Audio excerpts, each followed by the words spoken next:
con sentido común, el programa de Marcelo Fernández. Bueno, seguimos con sentido común. Esto es CNN Radio Rosario.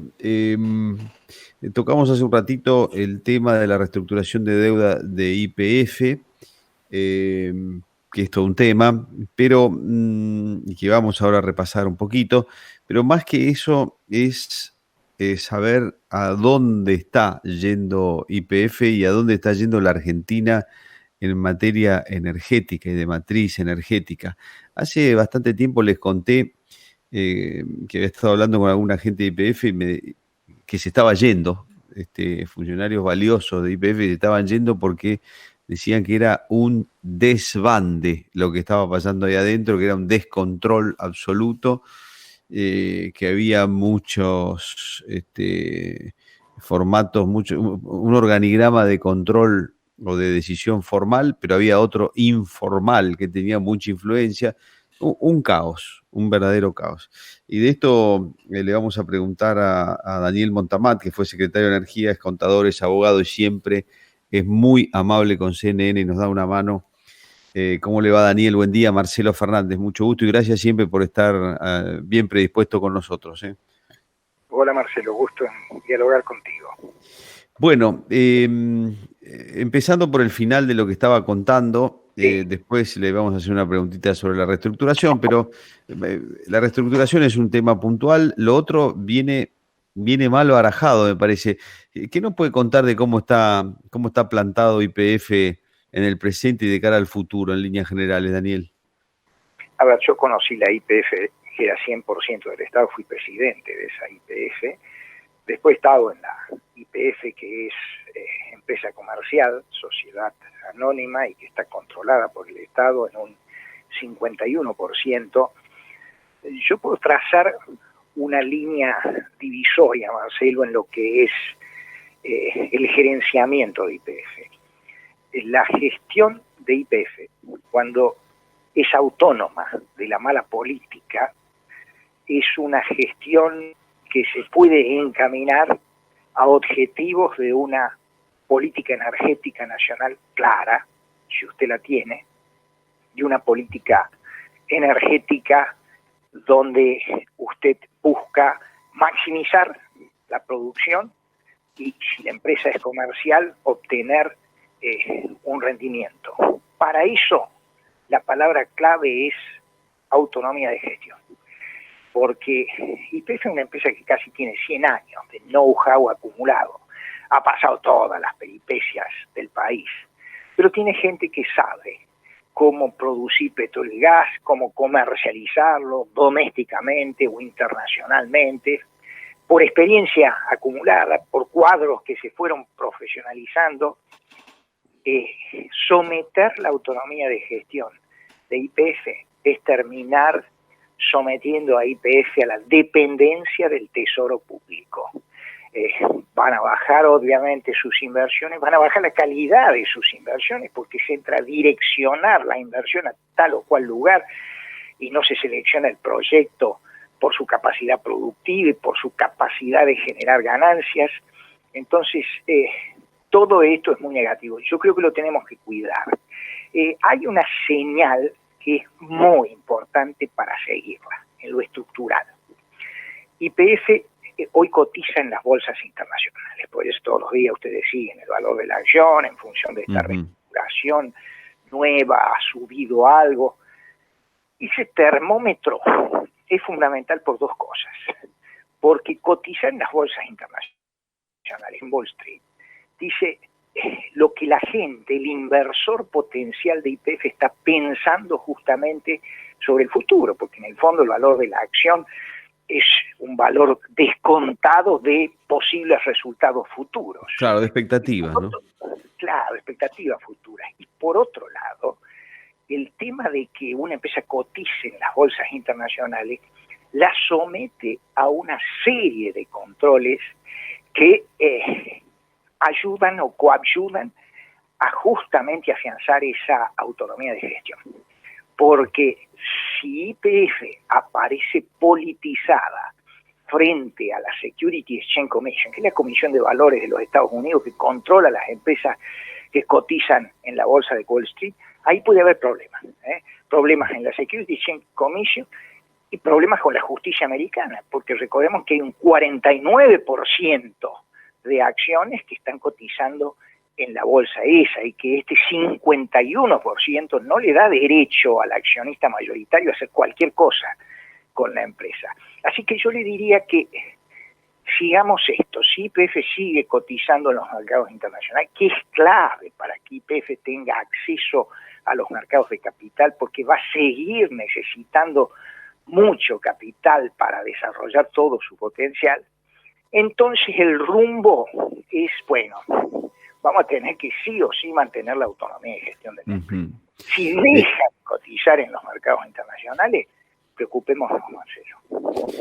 Ahora, Daniel, en el gobierno anterior de Cristina Fernández, se cambió la matriz, y a lo mejor usted me corrige porque puede ser que me esté equivocando, pero Argentina tenía superávit energético de 10.000 millones de dólares y lo dio vuelta para ponerse en rojo de la misma cifra, más o menos. Y ahora se está hablando de que en realidad por la cuestión electoral y por lo que sea, lo que están buscando en realidad es la caja de YPF, y podría pasar lo mismo, ¿o me equivoco, Daniel? No, puede pasar lo mismo, pero acuérdese, esto pobre YPF por su tamaño relativo es a veces responsabilizada y es identificada con la política energética.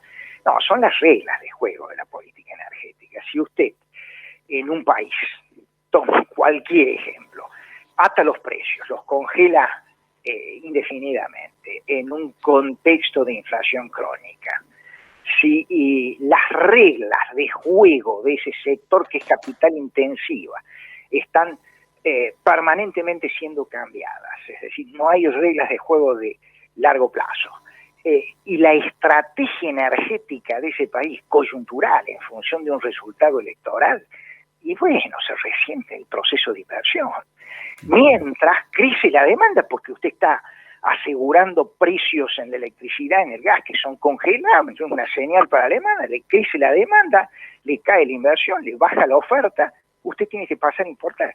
Y cuando pasa a importar, yo siempre lo subrayo para la gran audiencia esto, usted importa la energía en dólares a precios internacionales. Es decir, usted le quiere cerrar la puerta en el corto plazo a los precios internacionales y se le meten por la ventana cuando usted tiene que ir al mercado internacional como importador de energía por las cosas que hizo en el mercado interno. Pero esto depende de la política energética. YPF y las otras empresas que actúan en el sector energético son víctimas cuando la política energética queda entrampada en el corto plazo. Justamente hoy en el diario, creo, La Nación, si no me acuerdo mal, aparece Elisa Carrió. Esto es político, pero tiene que ver con esto último que usted nos decía, si está entrampada en el corto plazo, y en este caso en el corto plazo y político. Elisa Carrió dice que YPF puede ir a la quiebra o al quiebre, dice ella. ¿Usted lo ve de la misma manera, Daniel? Yo creo que YPF tiene todas las condiciones para ser una empresa viable. Si le aseguramos autonomía de gestión y se la ponemos en un marco de reglas de juego de largo plazo, con una estrategia energética que busque desarrollar todo el potencial que tiene la Argentina, y le damos señales de precio que reflejen costos económicos. Ahora, usted puede fundir a cualquier, yo lo fundo a usted también, sí. CNN, si le ato los precios, si le impido la propaganda, etcétera, etcétera, etcétera. Entonces, yo creo que YPF tiene posibilidades de ser una empresa viable. Cuidado, hoy no depende para nada del Tesoro Nacional, no es que el Tesoro le esté financiando, depende de su caja está en el surtidor. Ahora, si le atamos los precios en el surtidor, le direccionamos las inversiones y hacemos meter gente en el personal por razones políticas, incrementamos la plantilla de personal y bueno, así fundimos cualquier empresa, sí. No solo YPF. Así que estas son generales que involucran cualquier empresa, pero yo creo que YPF per se es una empresa viable con un enorme potencial si es sometida a una política energética de largo plazo y si tiene autonomía de gestión. Daniel, usted nos decía en un momento de la conversación que hay que estar atentos a ver la cotización de YPF en los mercados internacionales, porque YPF va a seguir necesitando crédito. Ahora está reestructurando su deuda. El gobierno nacional y la falta de dólares la ha metido, como a muchas otras empresas vinculadas con el exterior, en este tipo de renegociaciones, y el primer intento no resultó bien. Vamos a ver estos que vienen ahora. ¿Eso no es un anticipo de que le va a costar mucho conseguir inversiones? Yo entiendo, va de la mano de la política regulatoria, la política energética que define el gobierno nacional, ¿no? Pero ¿no da la sensación de, por el contexto país y específicamente por lo energético, le va a costar mucho conseguir inversiones del exterior? Pero por el contexto país les va a costar conseguir todas las inversiones que necesita para desarrollar el potencial de Vaca Muerta, que es un potencial que ya está probado. Es decir, no es que tenemos que ver si hay gas o petróleo, está probado. Lo que pasa es que requiere ingentes sumas de inversión. YPF tiene que preservar su lugar en los mercados internacionales. Entonces viene el tema de la reestructuración de la deuda. Marcelo, YPF había hecho el año pasado una reestructuración de la deuda que pasó desapercibida, incluso para ustedes, ni la tomaron en cuenta. No perdió rango crediticio la empresa, porque se trató simplemente de correr el vencimiento de $1.000 millones el año pasado, una parte para este año, otra parte para más adelante. Eso se hizo incluso antes de la reestructuración de la deuda soberana. Ahora, digamos la verdad, YPF tenía que pagar parte de eso que ya había reestructurado. Entonces viene un planteo para reestructurar todo de nuevo con quitas y esperas. Entonces, sí. Los bonistas tenemos que darnos cuenta que estamos en un mundo que funciona con mínimas reglas. Entonces, cuando viene todo esto, bueno, ahí viene el enojo. Lo cierto es que YPF, según los datos que trascienden y que tengo yo, tenía los pesos suficientes para comprar los dólares. Y hubiera pasado todo esto, no estaríamos hablando de esto. Claro, sí. No le dieron los dólares por estas generales de la ley que involucra a todas las empresas, y bueno, viene todo esto. No le hace bien todo este ruido a YPF. Por lo que usted dice, YPF va a tener que volver a los mercados internacionales, necesita acceso al capital, necesita realizar mucha inversión. Ahora, esto también, Marcelo, contemplémoslo para toda la Argentina. No se está invirtiendo todo lo necesario en energía, no se está invirtiendo nada en toda la Argentina. El año pasado la tasa de inversión bruta fue del 11%, no estamos reponiendo ni siquiera el capital consumido. Con lo cual, ¿qué le vamos a pedir a las empresas que son capital intensivas? Si la tasa de inversión promedio, que es 18%, se hundió al 11%. Cuando la economía queda sujeta, entrampada en el corto plazo, se resiente la inversión. No se nota en el cortísimo plazo, pero después hay incapacidad de generar más producción y más empleo. Sí. Daniel, para entrar en la parte final de la conversación, mencionábamos hace un ratito a Vaca Muerta. Con todo lo que ha pasado en este último par de años, por lo menos, Vaca Muerta que volvió, está más muerta que viva, ¿no es cierto? ¿Cómo es la situación? En un momento parecía que estaba arrancando y estaba tomando velocidad. ¿Eso cómo está ahora? Bueno, Vaca Muerta es más gas que petróleo. Sí. El petróleo se está reponiendo, el precio internacional del petróleo está en valores de $55 más o menos el Brent, la cotización Brent del petróleo.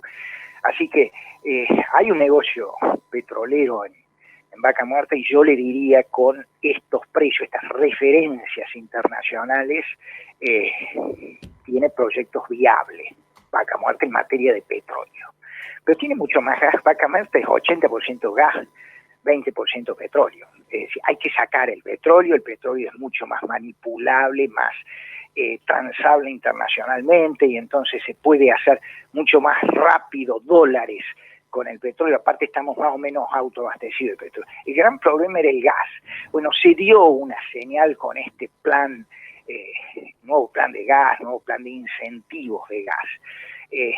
Tenemos que desarrollar el gas y muchas empresas están pendientes de que este plan que, cuidado, no era para desarrollar el potencial de Vaca Muerta, sino para que no siga cayendo la producción de gas, empiece a articularse. Vamos a ver si se dan algunos resultados este año. Yo le diría que la buena noticia es para Vaca Muerta, que está semi muerta, el petróleo está subiendo, hay proyectos con break-even, precios que recuperan los costos en materia de petróleo en Vaca Muerta, que están por debajo de los $50, tenemos un precio de referencia de $50, no tenemos derecho de exportación a eso, así que ahí hay una señal. Y la otra señal, todavía para mí no demasiado ambiciosa, es en el tema este de plan de incentivos al gas. Vamos a ver si con estas dos señales Vaca Muerta empieza a revivir un poco. Pero tenemos Vaca Muerta y después tenemos la geología argentina para explorar, tenemos yacimientos maduros donde hay que hacer tecnología de recuperación secundaria, recuperación asistida, tenemos para explorar el mar continental, tenemos muchísimas cosas para hacer en materia de petróleo y gas antes de que el paradigma energético internacional nos dé un cambio y pasemos a otras energías. Entonces ahí sí, el petróleo y el gas que tenemos va a seguir durmiendo el sueño de los tiempos. Daniel, le agradezco mucho el tiempo que nos ha dado, muy amable, que pase buen día. Buen día, Marcelo. Gusto. Gracias, muy amable, hasta luego, adiós. El doctor Daniel Montamat fue secretario de Energía, es abogado, es contador, y sabe mucho, por supuesto, el tema energético y de economía también en general. Bueno, nos dio un pantallazo de dónde está parado YPF y dónde está parada la política energética argentina.